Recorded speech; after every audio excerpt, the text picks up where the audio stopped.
What up, nation? Welcome to another edition of the WiseTake NBA DFS Early Look.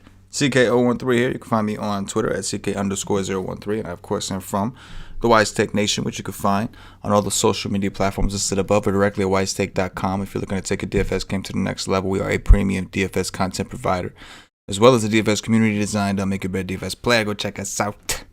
If you're new to this channel, welcome. Please subscribe, hit the notifications bell. Don't miss out on any of the free content we put out. Still pondering what we're going to do with the schedule. It's going to look like with NBA coming. With MLB starting up around the corner. Going to have a lot of overlap, a lot more than usual because of the late start to the NBA season.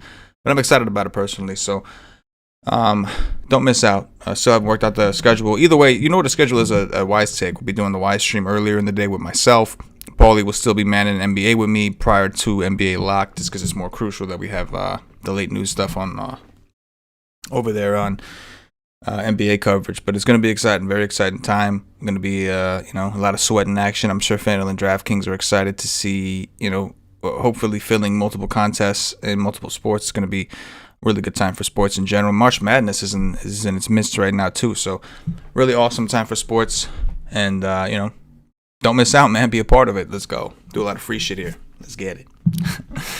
Anyway, last night got real close. For anyone who doesn't know, I was telling my people in the WiseTake Slack chat, Saturday and Sunday was really brutal for me. The weekends, obviously, we don't do the Wise streams.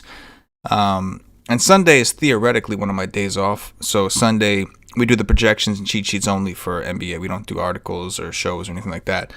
But I still play usually, right? Because I'm doing the projections anyway. I want to make sure they're as accurate as possible. So I try to keep playing just to make sure that our content that we are putting out is solid for our subscribers. So Saturday and Sunday is the day we usually try to get at the house. I'm working from my laptop, working remotely. Saturday was a holiday for my wife and their family, so we went over there. And then I thought I was good at 8 o'clock lock. And then, of course, Luka Doncic got ruled out. I had like 50% of Luka Doncic, so that didn't end well for me. The next day comes, and I'm just out again, out and about. I'm on my computer, but things are just happening. And then I looked down at my clock and realized it's 7 o'clock. So I missed out on that first game, the Toronto game. So, roughly, close to $1,500 just blown, right? So that was rough. Luckily, yesterday I did win $1,800. So I did win a lot of that money back on FanDuel, but finished 7th place in the $5 donkey, right? We're talking like first place was $100,000. I didn't really have a shot at that. It was like 13 points out of that. But I was only 6 points away from second, which was $40,000. 5 points away from third, which was $10,000. So that stings when that shit happens. Like, you're happy to win, you're happy to get that money, but you're also just like, what a kick in the nuts, man. When I had realized I was feeding my daughter a bottle, when I had realized that I was in that position, there was like a minute and 40 seconds left in that Golden State game, and I had Wiseman, right? And I see we went for a block. They called a foul. That was a questionable call. He went for a layup, missed the layup. That was close, just real close. I mean, even 3 points would have got us to $5,000, right? So it's one of those bittersweet things. Like, yeah, you're happy that you made it that far. I mean, 7th place out of 95,000. But you're not for nothing. This is not no humble brag. But when you've been doing this as long as we have, and you get that close, like, okay, I've won 1,500 thousands of times. It's not about that. I'm trying to get that big pop. You know what I mean? Like the big pop. And to get so close yet be so far, bittersweet. But the positive is we got more ammo, and we're excited to fire up on this 4-game slate, which we're gonna get into now. Hit the like button, subscribe, all that good shit. Let's get into this. So normally we start with the injury news, right? Things are a little all over the place as we speak now. Well, I think because it's only 4 games, we're just going to go game by game like we used to. So we're going to start things off with Charlotte and Washington. So Westbrook last night was just the nuts. Him and Harden together was the nuts, right? Went for 88 FanDuel points. I think it was even like 98 on DraftKings, 94 on DraftKings. It's an absurd amount of points. It is a back-to-back. Bradley Beal was out. Curious to see if Bradley Beal plays. I would imagine Westbrook's going to be popular regardless, especially if Bradley Beal is ruled out. So we'll keep that in mind. Charlotte also happens to be a pretty damn good opponent, right? A team with gives up a lot of fantasy points and can score a lot of fantasy points. If Bradley Beal is ruled out, I think that's going to be good. I think that's going to be good with Farui Hachimura. My bad. I just read a comment in the chat from Shark Killer G. I'm not even gonna repeat that. I'll let everybody else watch that on the replay. But that's what's up, bro. That's what's up.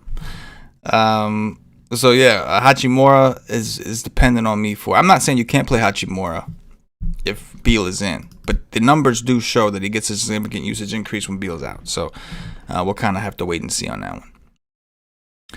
As far as the Charlotte side goes, we know LaMelo Ball is out.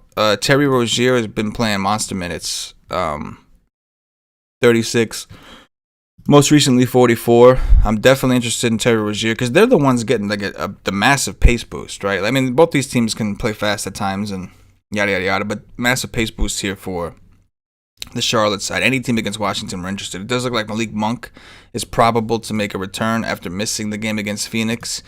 But I think that Devontae Graham, from a price standpoint, especially on FanDuel, is very interesting. He played 39 minutes against Phoenix. That was the most he's played since coming back from injury. So that shows me that he seems to be at least able to do that, right?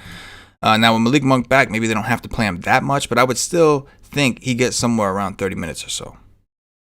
Maybe even more, right? So I'm definitely interested in Devontae Graham. And on DraftKings, you get 16 threes against Phoenix, man. He took 16 threes. He made 7 of them. He shot really well. But that's really his game. 3-point shots. 21 shots. It looked great.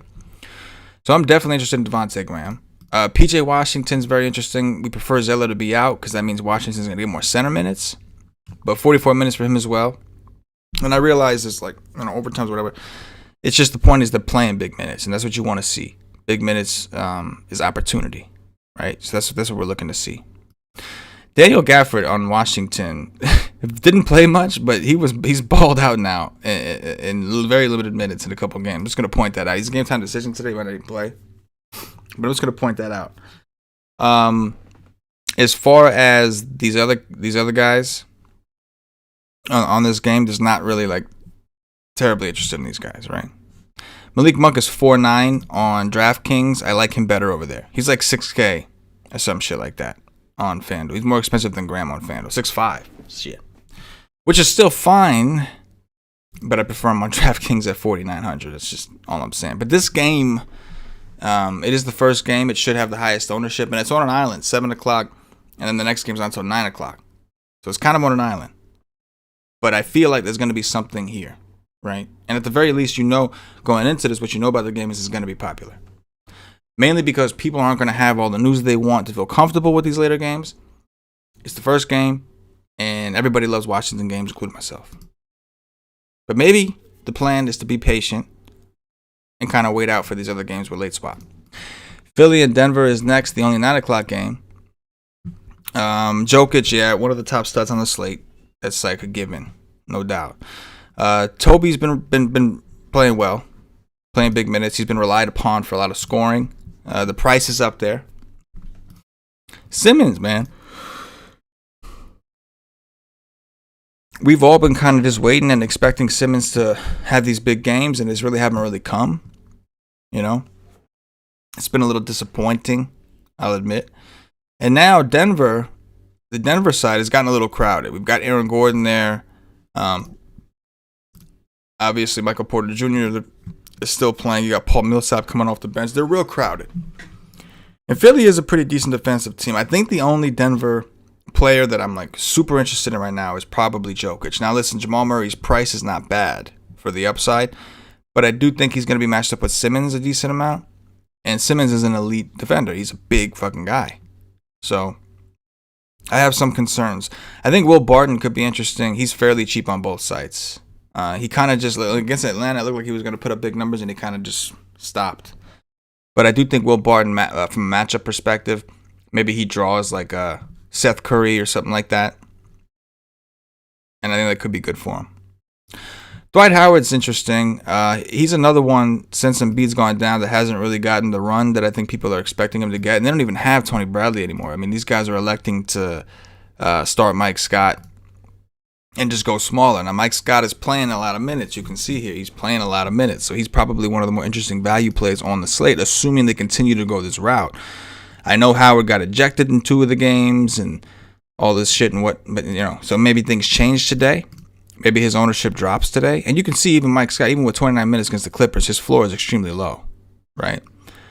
But I think he's going to be one of the more popular value plays, assuming he continues to start. Now, if he does start, who the fuck is going to guard Jokic? You see where I'm going here? Who the hell is going to guard Jokic? Even if Dwight Howard's in there, maybe down low, he could help you.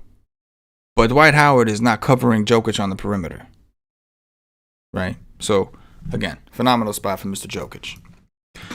Orlando and the Clippers. So, obviously, your first concern is Orlando going to hang around? They got rid of their entire team. Throw that shit out the window and just assume, let's just talk about this game as if it's just going to go straight up, right? PG missed last game. Maybe he'll be back today. Maybe we see Kawhi sit. We'll have to see. Terrence Ross has not played a game since the trade deadline. I mean, he hasn't played a game since March 18th or March 14th. But he's probable to make his return. If we thought he was getting full run, it's going to be the Terrence Ross show, right? We expect to see a ton of minutes from him. The question is he going to have any restrictions? And I would think he does. But if he doesn't, I mean, he could be one of the best plays on the slate. Just assume he's going to go out there and just chuck the ball up.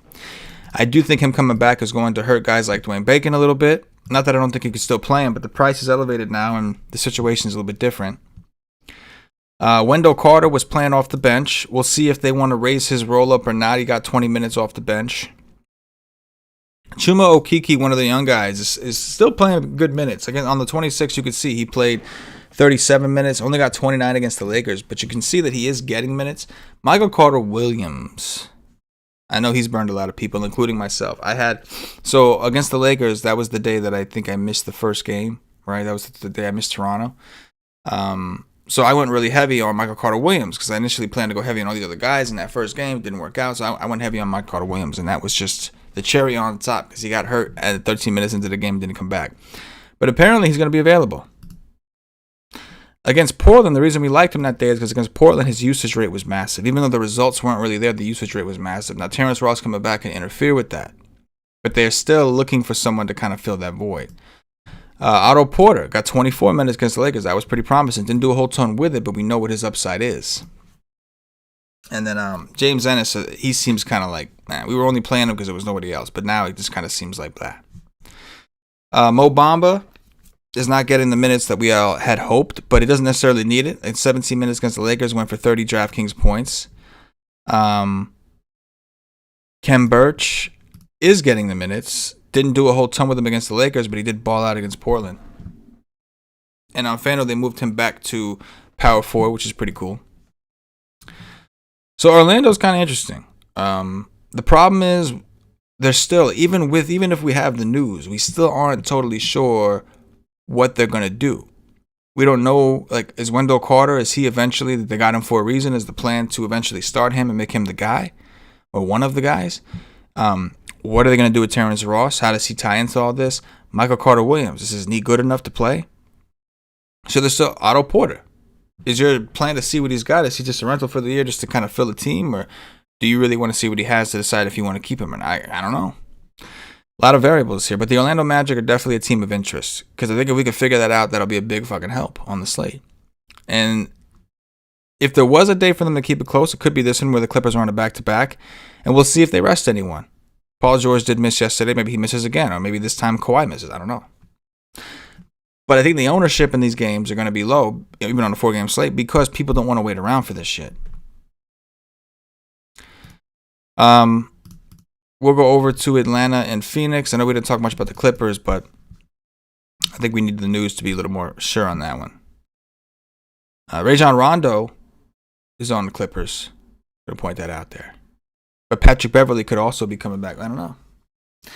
Atlanta, Phoenix, Trae Young. The Hawks have been playing really well, but Trae Young's upside, unfortunately, is taking a hit. Now, his price is coming down. So, he's in the realm, right? Clint Capella has been one of the most polarizing plays out there, right? He either goes for 50 or he completely shits the bed with a 20. He's had a day off, right? Hasn't played since the 28th. Maybe this is where they unleash him. He's got plantar fasciitis, so they're trying to manage that. Plantar fasciitis is a bitch, and it's one of them things that can flare up on you and fuck you up. But this is a phenomenal spot against Phoenix, right? DeAndre Ayton, not a good defender at all. Definitely massive upside. Devin Booker is now a little bit more expensive, 8-3 on DraftKings, 8-2 on FanDuel. Went off against Charlotte, which can kind of, like, if you're thinking about the Bradley Beal situation, maybe we should be, if Beal does play, maybe we should be a little higher on Bradley Beal, right? After seeing what Devin Booker did to him. Anyway. But Chris Paul, man, this looks like a really good spot for Chris Paul, assuming he can stay out of foul trouble. The price is reasonable for the upside. Now, he's 8K on DraftKings, makes it a little more tough to stomach. But Trae Young also not a good defender.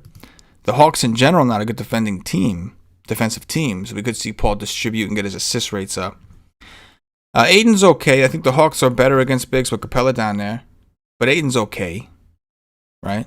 This is an interesting spot for John Collins. Him and Capella just kind of alternate, right? It seems fairly rare that they both go off together. But it does seem like at least one does go off. So is the answer to just set a rule, especially against a team that struggles against bigs? Do we set a rule, and the optimizers, whatever you're using, to not play them together? To play them both decent amounts, but just play them separately. DeAndre Hunter, I think everybody's kind of waiting for him to come back. 60 to 70% chance Tuesday, so it looks like he could be back. That's going to jam things up a little bit for the other guys. Lou Will